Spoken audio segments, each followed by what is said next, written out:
Welcome back to Turning Hard Times into Good Times. I'm your host, Jay Taylor, and I'm really glad to have Dr. Quinton Hennigh, the president and chairman of Novo Resources, with me once again. Novo Resources trades in Toronto under the symbol NVO. You can buy it in the U.S., as I have, under the symbol NSRPF. I believe around 178.7 million shares out, about $1.85 in U.S. money as I speak to you today, giving it a market cap of around $338 million in U.S. money. Novo's shares exploded off the launch pad in the middle of 2017 from under $1 to a peak of around $7 a few months later. The stock's rocket trajectory resulted from a spectacular nugget discovery in conglomerate beds in what is known as Novo's Karratha project, and also on the basis of an understanding provided by Dr. Hennigh that these conglomerate beds are mineralized throughout the Pilbara Basin over hundreds of kilometers. Since then, Novo's share price has settled down to into the U.S. $1.50 to $2.50 range as the hard work of determining how these very unusual gold deposits, which are characterized by extreme gold nugget conditions, can be sampled and mined profitably. While spectacular gold discoveries are easy for investors to conjure up dreams of riches, it is not uncommon for investors to become less enamored of a stock during the months and years when hard scientific work is required to turn those dreams into economic reality. Novo has three very unusual gold projects in Western Australia. Those projects are known as the Karratha project, the Egina project, and the Beatons Creek project. Now, Dr. Hennigh has told us on several occasions in the past that these nugget issues render Novo's projects especially challenging. But it is my understanding that Novo is pursuing some very creative technologies to deal with the unusual nature of gold mineralization throughout the Pilbara. So I'm really pleased to have Dr. Hennigh with us once again to give us an update in terms of what Novo is seeking to do to overcome the unique challenges. Thanks for joining me today, Dr. Hennigh. Thank you, Jay. You know, as I just noted, your stock really took off in the summer of 2017 on news of the spectacular discovery of nuggets hosted in conglomerate rocks at your Karratha project. And that was a Comet Well and Purdy's Reward. Those are two targets there. Each of the three projects that you are working on are quite different. So I'd like you to outline specific issues with each project that, with regard to Novo, to talk about a little bit about how you are overcoming the challenges that are unique to each. And perhaps you could start out with Karratha, which was the area where your stock price really took off based on the discoveries there. Sure, Jay. That's a good way to introduce the subject, so I can kind of run through things and give everybody an update, but also talk about the challenges and how we're tackling them. The Karratha Gold Project is really what, like you said, launched us in 2017. The discovery of gold was made by prospectors out there. You know, Karratha is a small town. It's about 20,000 people, but there's a lot of people who like to metal detect. Discovery of these nuggets was made probably about 18 months, say, before we showed up, but people had prospecting, with metal detectors in great numbers for several months immediately prior to our land acquisition there. When we got there, it was just remarkable. There were little dig holes all over the place, and they followed this conglomerate bed for a roughly 8-kilometer strike. So, we can readily see that the gold was coarse-grained. At the time, we didn't realize it was basically all coarse-grained, but that's something we learned through exploration. What we did is we were aggressive with land acquisition. We staked a lot of ground. We staked nearly 10,000 square kilometers in about 2.5 months' time. We also did some other deals to put the whole project together at Karratha and explored it in earnest starting in September of 2017. When we started opening trenches, taking bulk samples, getting some data back on the fine-grained gold components, we could also see the nuggets in situ, like we could get rock samples that had nuggets embedded in them. We soon realized that we were dealing with pretty much an exclusively coarse-grained gold deposit. Over the next 18 months, we did a lot of bulk sampling work, say last year, where we processed 5 to 10 ton samples. It was a challenge. It was a challenge extracting them. It was a challenge actually putting our finger on exactly where these beds were. It's not easy to see the top and the bottom of the beds in many cases. So it was a huge learning curve, but we managed to effectively quantify the gold grades in these two units. So we see two conglomerate horizons. That's one of important pieces of information that popped out of that exercise. We see one that sits right on the basement. It's basically resting right on the unconformity with older rocks underneath. Then the second bed is about 12 to 15 meters above that. It sits up section a little bit. And we found that the gold in the upper bed was actually coarser grain. So the nuggets there are usually multi-gram nuggets, whereas the ones in the bottom bed are usually a gram or less in size, but still coarse grain for gold. We've taken all the data that we've put together. We did diamond drilling to collect geology. We've done bulk sampling to assess the grade. We've taken all that information together. We actually recently updated our 43-101 report. That was to complement the work we did to put a mineralization report together a few months ago. The mineralization report, as people know, is geared towards moving the project forward towards a mining lease, whereas a 43-101 report is intended for investors. So we put both those out now. Everybody can see where we're at with the project. They can see the challenges, but they can see how we've overcome most of those. Basically, the way I look at it, we're on the same track as we were at Beatons Creek, where, we had to do some very hard yards early on. But once we got things sorted out, we went into a trial mining phase. That's something we're looking at right now for Karratha. We're also undertaking native title negotiations, things like that. So we're slow and steady, but we're making progress. The native title discussions have taken a little bit of time. There's been some turnover in the management of the local native community. We've just found out there's yet further turnover, which is, it's a little bit challenging and requires some patience, but we are making headway. And right now we're getting some clarity on which way is the best way to go through trial mining phase. So I would say in the next few months you'll see how that unfolds. But let's now jump to Beatons Creek. All right, so Beatons Creek, I'm going to kind of go backwards in time in essence, because we're going to go and look at how we started in the Pilbara. So at Beatons Creek, which is about 350 kilometers east of Karratha, we actually started working there in 2010 and 11. We started doing some bulk sampling and stuff in 2014. It took a while. It took some hard yards to put together the geologic model, to come up with the right sampling and assaying procedures. But we managed to put together, through several years' work, a very sizable resource. We're up to about 450,000 ounces each of indicated and inferred. The project is now fully permitted. It's gone through, trial mining phase a couple of years back. We've gone through native title discussions. Negotiations. We've got full agreements on both the Balku and NAML corporations. We are basically fully permitted and ready for production. So right now, Beatons Creek, we're going through an option study. The option study on Beatons Creek is nearly done, but we are now starting to look at some other aspects of the project and how we could work on it in a bigger picture. So if people recall, we also have some other properties in the immediate area. One of them is called Blue Speck, 20 kilometers east of Beatons Creek. We also have some properties to the north, for instance, Talga, where late last year we collected some high-grade gold samples along a quartz reef, and we think that could be a sizable target now. So we're looking at combining everything in the East Pilbara into a bigger picture option study. And we're actually very close now to making some decisions. So I'd say in the next month or two, people should look for news around that. Beatons Creek is a nuggety gold deposit. It's nothing like Karratha. It's in terms of size. The gold particles are usually a millimeter or so and less. Still coarse grain from the gold perspective, but it's a little bit more manageable. So it's good for us to cut our teeth. Okay, so let's now jump to Egina. Egina is our most recent project. Egina, we think of as a derivative of the conglomerate gold story. Basically, Egina is a modern gravel deposit.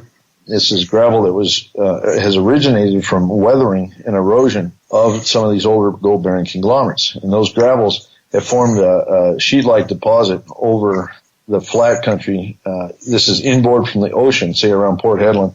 It's inboard from the ocean, but not quite up into the hills where the conglomerates are still outcropping. Anyway, in this flat region that we refer to as a terrace, we've got gold-bearing gravels, that are quite interesting. The nuggets almost certainly have been derived from the conglomerates. We can see very stark similarities between the nuggets and the gravels and the nuggets and the conglomerate. What we're finding, we're doing work at Egina now. We got everything up and running as far as processing goes. I was there about a week and a half ago. Everything was running pretty much steady state when I left. They're processing samples now. We anticipate getting, say 10, 20 samples done, and then talking to the market about what we're seeing. Now, one thing that we've learned in just the past few weeks at Egina, there's different types of gravel there. There's definitely different strata or different areas with different gravels. So we're not seeing just a uniform, homogeneous sheet of gravel. It's more, there's some older gravels that appear that have what we call laterite associated with them. Laterite is an intense weathering phenomena where you get like a sheet of iron oxides, heavy iron oxides forming at surface. So we see some gravels that are actually capped by this laterite, this iron oxide. We suspect that those are quite a bit older than other gravels, and those actually look like the ones that have the gold. The other gravels that we see look like they maybe cut through it and have remobilized or pushed the older gravel around. So right now, we're kind of coming to grips with some of the things we're seeing there. Anytime you open up a new project, you go through a learning curve. There's just no way about it, but you have to be patient and do the hard work. One of the bigger challenges we've had recently, we sought heritage clearance on certain areas on our mining lease to go out and do some work beyond the disturbed area. We've got one area where last year the gentleman who we bought the project from was doing some trench work. When we purchased the project, we asked them to leave the trenches open. So there's a kind of a disturbed area. We've been focusing most of our efforts in that immediate area up to date, and we've sought heritage clearance on the areas around that. It's been delayed a bit to get the heritage clearance, which is a little frustrating, but we anticipate getting that, say, in late August or early September. That'll allow us to expand our sampling and geologic work outside of the immediate disturbed area. I'm a little concerned about just focusing on the disturbed area because, it's already been excavated in many places. So we're anxious to get that out of the way so that we can do the harder work. Now, the few things that we've got right now that are very interesting. One is the ground penetrating radar, which is basically a technique that looks at the very, very shallow horizon. This is material, say, down to a few meters within the surface of Earth. The ground penetrating radar does seem to work very well at identifying the gravel horizon, mapping out thickness of the gravel as well as the actual contact of the gravel with the bedrock underneath. This is important because we suspect this will help us identify the channels or chutes or, zones of mineralized conglomerate. It's very, very promising to date. So we're excited about that. We do have our little plant on site to do the sampling, so it's not like we're having to crush up and process samples like last year. These are free dig samples, free dig gravels that we can put through our plant and more or less see some results very, very quickly. So, like I said, we'll probably process on the order of maybe 15, 20 samples, something like that, and then start telling the market what we're seeing. We do see sizable potential. One thing we are doing around Egina is we're exploring elsewhere on the terrace. We've got little test ground penetrating radar efforts going on over the greater property area at this point with the deals that we cut with DeGray, and we bought one other piece of ground. We control nearly 2,000 square kilometers of this terrace target. So, it's a sizable area, but we're actually starting to reach out and test new areas. And we do know there's a bit of gold in some of those. We've done a little bit of test sampling on a small scale in some other places. So we're quite excited about that prospect. Then the last thing I'll talk about, Jay, is, our efforts on the greater property. We still have around 13,000 square kilometers under our includes. I mean, it's a huge area. That's, an absolutely immense piece of ground. Much of that ground has promise for finding more Beatons creeks or Karratha. So we've actually got two teams out at the moment, one in the West Pilbara and one kind of in the East or East Central Pilbara. They are looking at an inventory of high priority targets that we identified through various research efforts that we've had over the past year.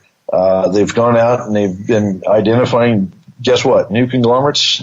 They've been taking samples. It is challenging to sample this and just take any assays you get at face value, but we are complementing that with metal detecting effort. And I suspect by the end of this year, we'll probably have, 2 or 3 more hopefully new and exciting discoveries to talk about to the market. This is not a story that's limited to the 3 projects we have right now. We're actively looking at the bigger picture. Yeah, the bigger picture in conjunction with the nuggets that became such a big story in 2017. I think one of the things that you added to that, obviously, was the notion that this is a huge system and lots of things to look at. I must ask you, though, we should be getting some assays then, I guess, pretty soon from Egina. And are you suggesting that perhaps now that you know there are different types of gravels that you sampled initially might be disappointing? I would say this. I would say we're on the edge of the terrace.